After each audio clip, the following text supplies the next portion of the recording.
of my Washington shenanigans. And if you don't mind, what might those terrible shenanigans be? I asked. How have I disappointed you? Believe it or not, son, y'all don't have a lock on every form of human knowledge in that Yankee town you now call home, he said.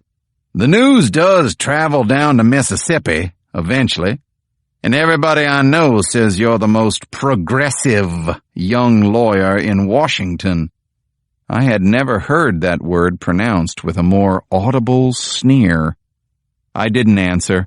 All the way down on the train, I had vowed to myself not to react to his temperamental outbursts. Your mother enjoyed that about you, he went on, your Yankee free-thinking ways. But she's gone now, God rest her soul. And I can tell you this, Benjamin, you're a fool. You're up to your knees in the sand, and the tide's approaching.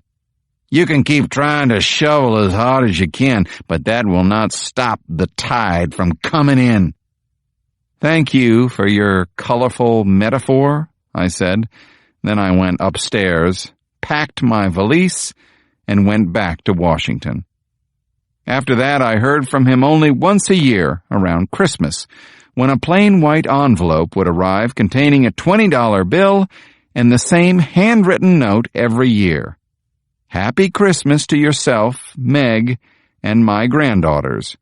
Cordially, Judge E. Corbett. Cordially. Chapter 24. Now here I was, standing at his door again, and as much as it galled me to knock on that door, I could not come home to Eudora without seeing my father. I was sure he already knew that I was back.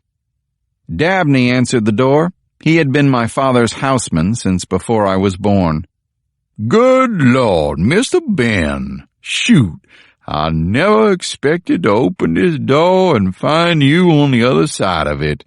The judge is going to be absolutely delighted to see you. Dabney, it's good to know you're still the smoothest liar in Pike County. He smiled brightly and gave me a wink. Then I followed him to the dining room, breathing in the old familiar smell of floor wax and accumulated loneliness. My father sat alone at the long mahogany table, eating a bowl of soup from a fine china bowl. He glanced up, but his face did not change when he saw me, eyes icy blue, his lips thin and unsmiling. Why, Benjamin, how nice of you to grace us with your presence. Did somebody die? My father's gift for sarcasm had not diminished. Immediately I found myself wishing I hadn't come running over to his house my first day in town. How are you feeling? I asked. Sound body, sound mind, as far as I can tell. Why? Have you heard otherwise? Not at all. I'm glad to hear you're well. What wonderful Yankee manners. I trust you are healthy yourself? I nodded. The silence between us was almost painful. So, Ben, you still busy up there freeing the slaves? I believe it was President Lincoln who did that. Ah, that's right, he said, a wisp of a smile coming to his face. Sometimes I forget my history. Care for some turtle soup? Soup on a 90-degree night in Mississippi? No, thank you. No turtle soup. Yet another in a succession of foolish choices on your part, Benjamin. My father did not ask me to take a seat at his table. He did not ask what brought me to Eudora after 6 years, and I wondered if it was possible that he knew. He did not inquire after Meg, or ask why my wife had permitted me to travel all this way by myself. He did not ask about Alice or Amelia.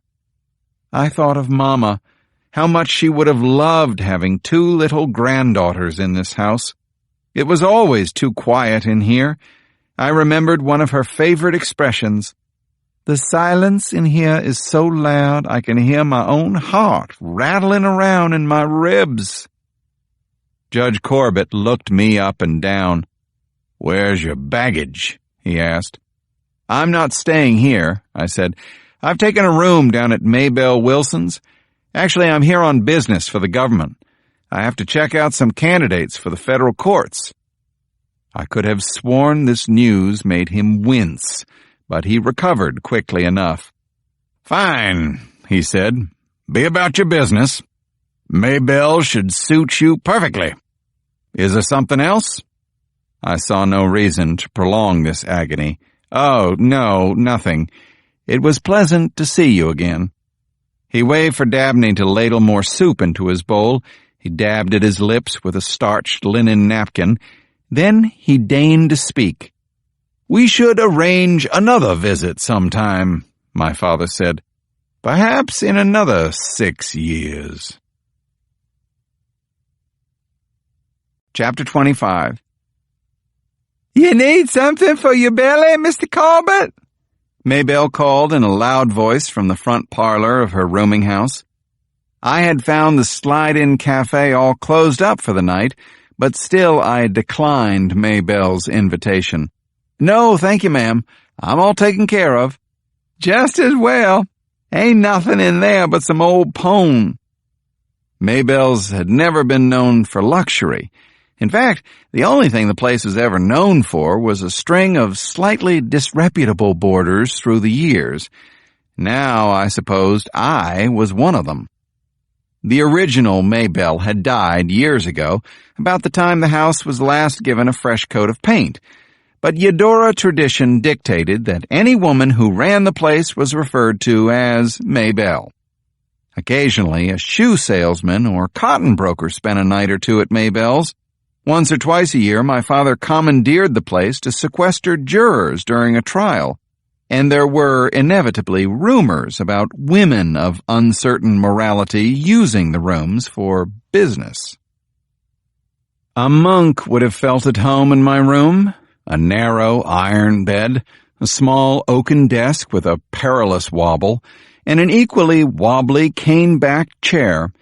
On the bureau were an enameled steel bowl and pitcher, and under the bed, a chamber pot for those times you didn't want to make the trip to the outhouse.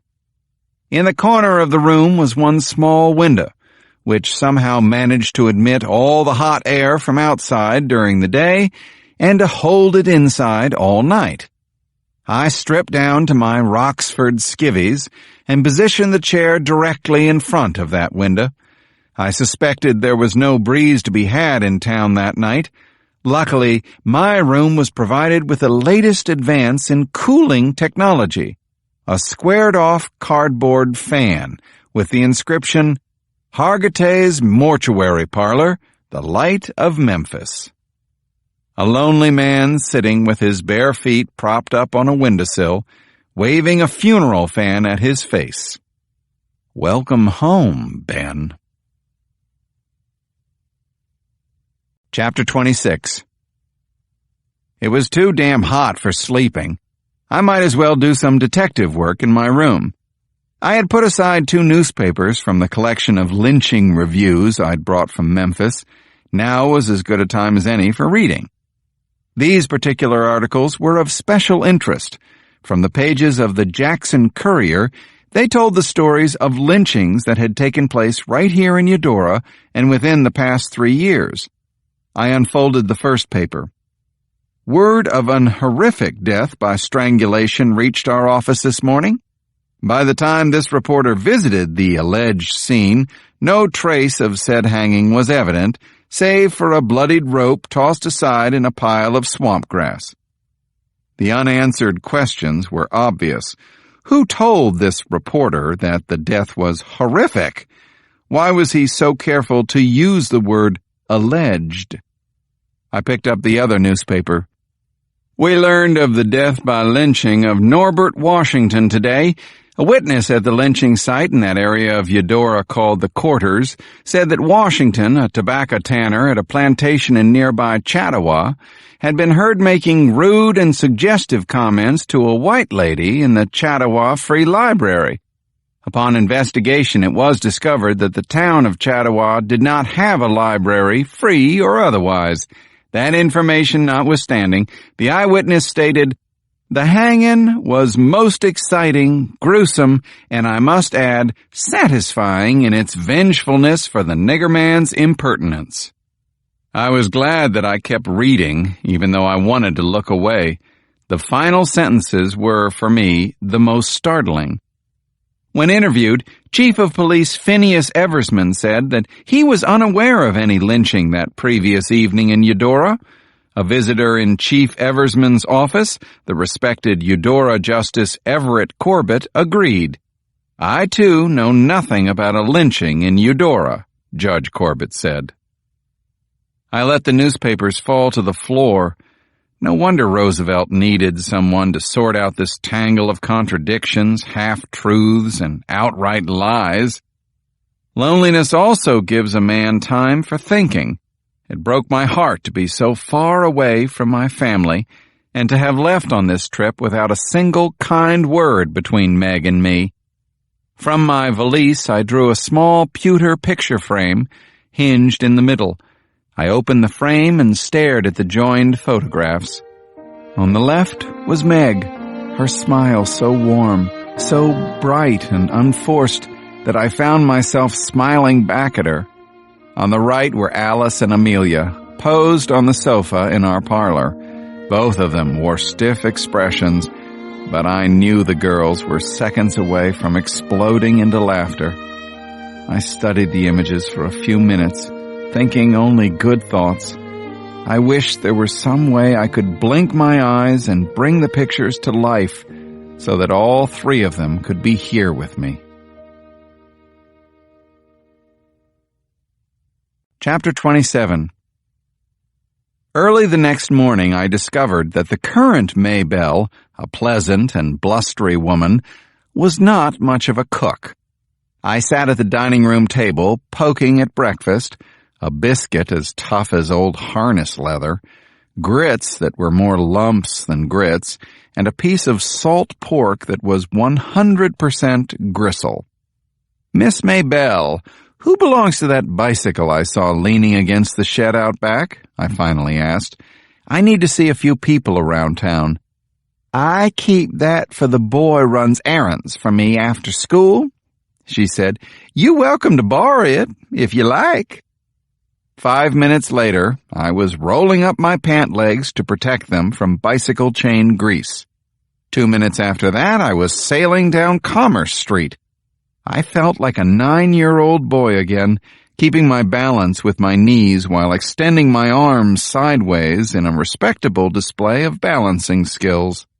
I was 9 again, but everything I saw was filtered through the eyes of a 30-year-old man. I rode the bicycle 2 circuits around the tiny park in front of the Methodist church, took a left at the minister's house, and another left at the Scuppernong Arbor. At the end of the vine-covered trestle stood a simple white wooden structure that was unsupervised by anyone's eyes and universally known among the young people of Eudora as the Catch-a-Kiss Gazebo. It was here that I came with Elizabeth the summer I was 15. It was here on that same wooden bench that I leaned in to kiss Elizabeth and was startled down to my toes by an open-mouthed kiss in return, full of passion and tongue and spit. At the same moment, I felt her hand running smoothly up the side of my thigh. I felt the pressure of her nails. My own hand moved from her waist to her small, rounded bosom. Then Elizabeth pulled away and shook her head, spilling blonde curls onto her shoulders.